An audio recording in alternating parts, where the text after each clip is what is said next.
Imagine your child is watching television and suddenly they begin to thrash around, arms flapping, eyes rolling back into their heads, and all you can do is hold them until the seizure stops. It's a frightening situation, and you cannot panic, or your child will probably bite their tongue badly or bite it off. Also, what if you've seen your child, husband, wife, and before you get home, the police are at your door telling you that they have died from an overdose? Mind-boggling, isn't it? But it's all true. My nephew's parents went to see him after he had gotten out of rehab, and when they got back home, they were confronted with the awful truth of the death of their son from an overdose from his opioid addiction. My nephew was only 24 years young. I've seen my niece Nate have one of her seizures, and I promise you, if her mom had not been there to assist and bring him out of it, I believe I would have lost it. Nate must take seizure medicine daily to help alleviate some of the small ones that she constantly has. For the past 5 years, my husband and son have been on oxycodone and gabapentin for neuropathy and psychiatric nerve pain. This only eases the pain enough for them to sleep at night or function during the day. I'm going to show you guys a short, quick video of a child having a seizure and his parents giving them that CBD oil injection and how quickly it works.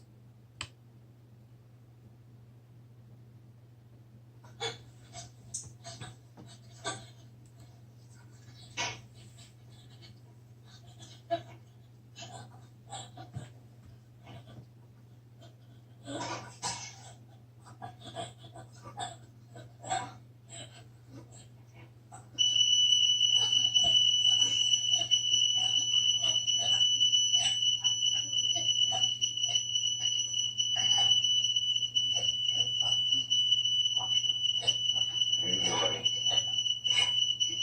There you go.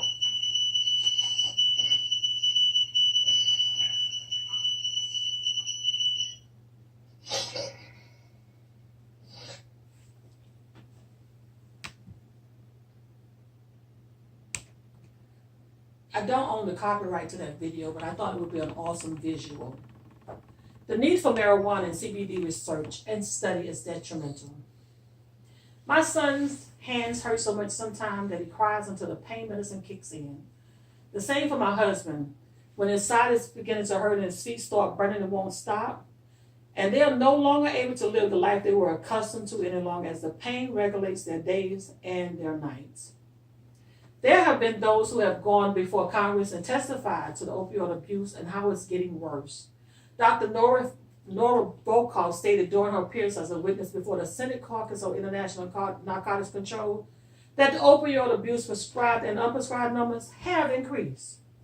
We can read about case after case of how people are being helped by them using CBD, cannabis oil, and smoking medical marijuana, but until every city, town, and state has legalized it for research and study, so many people will continue to get hooked on prescription drugs.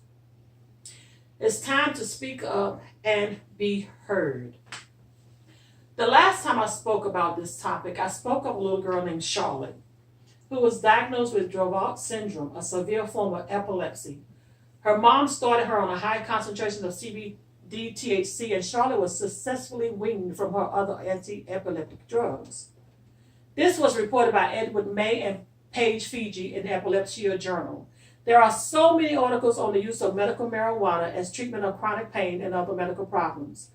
Per an article by Kevin R. Hill, MD, that tells of a move to substitute opioids with medical marijuana to quell the epidemic. Also read an article in neurology.org about their systematic review, efficiency, and safety of medical marijuana in selected neurologic disorders. This was reported by Barbara Copel, John Burst, Terry Fife, Jerry Bronstein, Sarah Yusoff, Gary Gronseth, and David Gloss. We need more supporters to get together and rally for the legalization of marijuana so that necessary medical research can be done. So, some are afraid, some of the people and parents and kids, they're afraid to speak to the doctors about using medical marijuana as they're embarrassed by their family and friends, and they're embarrassed that they're going to be talked about. It's time out for putting labels on everything and fight for our loved ones' right to medical marijuana. We must fight for one another when it comes to our health. I had never heard of sciatica until my husband started having pain in his hips and back. Now it seems like every time I speak to my friends or family, it seems that they've been diagnosed with the same condition. How this is possible, I don't know, but it's happening. We cannot continue to let our family, friends, and neighbors suffer because of our government will not legalize marijuana here in the state of North Carolina. I'm asking everyone that I know to write letters to our congressmen, senate, our governor, and letters to our president. If they honestly want to help, they will listen. Our voices need to be heard. As I stated previously, about 3 cases done by Dr. Mary Lynch and Dr. Alexander Clark, the cannabis reduced the pain in these patients, and they only had to smoke 1 joint 4 to 5 times per day, or 3 to 4 puffs, and they used a liquid that goes under your tongue.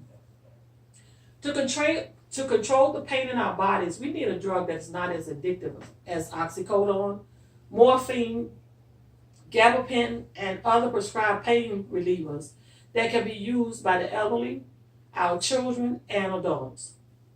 I'm asking you guys to let's work together and get our government to listen. We need them to listen so that our families, friends, and neighbors can start to live their lives again without so much pain or pain-free.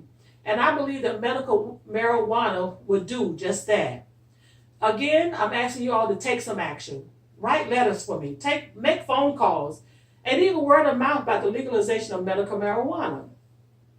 Let our government know that we are just as important as every other state that has legalized marijuana. And we need it to be legalized here in North Carolina.